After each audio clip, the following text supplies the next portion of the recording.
Dua habis lah. Bang, Apa nih mas? mau nanya dong bang. Ya monggo. Iseng aja nih ya. Menurutmu mas, Hmm. mengapa Pancasila dijadikan dasar negara Indonesia? Pancasila harus nempel nih. Ya boleh. Pancasila menjadi dasar negara ya, sepengetahuan saya ya. Yang ku tahu tuh Pancasila memang menjadi dasar karena dia diambil dari nilai-nilai yang sudah dipunyai oleh leluhur kita dari masa lalu. Itu kan dirumuskan oleh founding father kita lah. Founding father kita itu dulu nge-research dulu tuh kira-kira nilai-nilai apa yang sudah mendarah daging dan sudah mengakar ke orang-orang nenek moyang kita terdahulu. Orang-orang nenek moyang kita yang pelaut itu, yang kita sebut dengan pelaut, itu orang-orangnya seperti apa lah. Dari situlah mereka menilai sejarah mereka menilai eh, nilai-nilai kehidupan mereka, disimpulkanlah oleh founding father itu ya 5 inti dari Pancasila itu, yang mana berarti Pancasila itu memang khos, dia ideologi yang khos, yang khusus hanya buat kita saja. Satu lagi bang. Apa tuh? Bagaimana pandangan mas tentang relevansi Pancasila dengan kehidupan saat ini?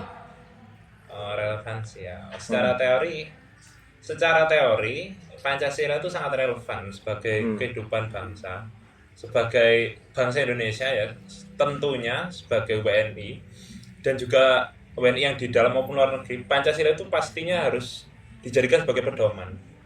Layaknya Al-Quran lah. Kalau Al-Quran kan kita dalam konteks beragama. Kalau Pancasila kita dalam konteks bernegara, berbangsa. Pastinya relevan. Kita apa-apa pasti masuknya Pancasila. Kita apa-apa pasti kembalinya ke Pancasila ya. Karena itu tadi, dia itu nilai-nilai yang sudah ada dari nenek moyang kita dulu. Inti dari jati diri kita itu. Tapi relevansinya memang sangat relevansi sekali di zaman sekarang. Tapi kalau dikatakan pengaplikasiannya itu bagaimana? Oh, itu sudah jauh berbeda lagi. Mungkin dari kita semua tahu kalau itu relevan, itu harus dilakukan. Tapi kita nggak bisa melaksanakannya kan. Terutama di zaman sekarang. Itu ya, kita lihat saja pemerintah sekarang kan. Pemerintah sekarang itu apakah para pejabat itu mengamalkan Pancasila dengan baik? Oh tidak. Mana itu keadilan sosial dari pemerintah? Tidak ada. Apa itu ketuhanan yang Maha Esa kalau mereka itu semuanya berani korupsi dan berani ngelakuin hal-hal bejat seperti yang mereka lakuin sekarang gitu kan.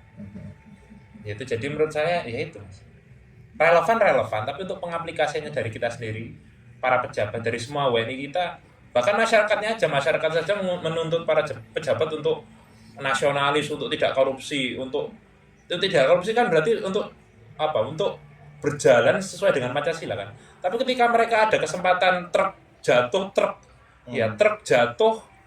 minyak jatuh, atau itu kemarin yang baru itu ya, toko atau tempat dagang durian itu kebakar gitu ya, orang-orang marah ngejarah duriannya. Itu tipikal orang Indonesia memang seperti itu. Kalau secara Pancasila kan itu nggak boleh kan, melanggar nilai-nilai Pancasila, tapi tetap dilakuin sama mereka. Mereka tahu memang relevansinya apa, tapi ya nggak dilakuin. Ya itu kekurangannya dari kita sebagai rakyat. Relevansi sangat relevan sekali, tapi pengaplikasiannya nol. Siap. Itu ya. Terima kasih ya mas ya. Oke, monggo. Semoga mendapat nilai yang bagus. Bang Toing, Oke bang, apa bang? mau nanya dong nih. Ini kayak perihal Pancasila lah. Anda kan pemuda Pancasila. Insya Allah. Ini pertanyaan pertama ya. Ini ada tantangan terbesar dalam mengamalkan Pancasila. Yang kedua ini ada pertanyaan tentang contoh dalam kehidupan sehari-hari dalam mengamalkan nilai yang terkandung dalam Pancasila. Ya, betul. Oke, jadi ada dua pertanyaan. Ya. Yang pertama, tantangan terbesar dan Contoh. contoh pada kehidupan sehari-hari. Betul. Saya mencoba untuk menjawab pertanyaan yang kedua terlebih dahulu. Untuk contoh, untuk saya pribadi, untuk kehidupan sehari-hari yang terfikir langsung oleh pikiran saya sekarang ini, beribadah. Beribadah. Berhubung saya juga orang Islam, ibadah itu sudah termasuk menjadi penerapan sila Pancasila, ketuhanan yang Maha Esa. Dalam beribadah tersebut kita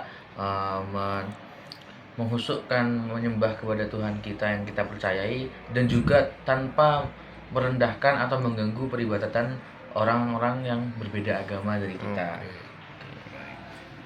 Lanjut. Kemudian tantangan. Menurut saya pribadi, tantangan yang paling nyata tapi jarang dibahas secara mendalam itu adalah suatu pernyataan bahwa penerapan Pancasila secara sempurna itu akan menjadikan orang tersebut menjadi seseorang yang minoritas. Karena apa? Itu seperti halnya orang beragama, orang yang memiliki panduan hidup baik secara luar maupun dalamnya, kemudian diterapkan secara realita pada zaman yang sekarang ini, orang tersebut akan merasakan kesulitan. Contoh hal sepelehnya seperti kita berteman, bertutur kata, lingkungan, kerja, uang, korupsi, dan segala macam hal tersebut. Hal-hal baik itu kan diatur dalam Pancasila. Jikalau ada orang yang memang menerapkan Pancasila itu secara sempurna, maka orang tersebut tuh akan merasakan yang dirinya tuh menjadi suatu minoritas, dan untuk mempertahankan keminoritasannya itu susah. Begitu bang. Oke. Gitu aja. Iya, Oke, makasih. Oke, sama-sama bang.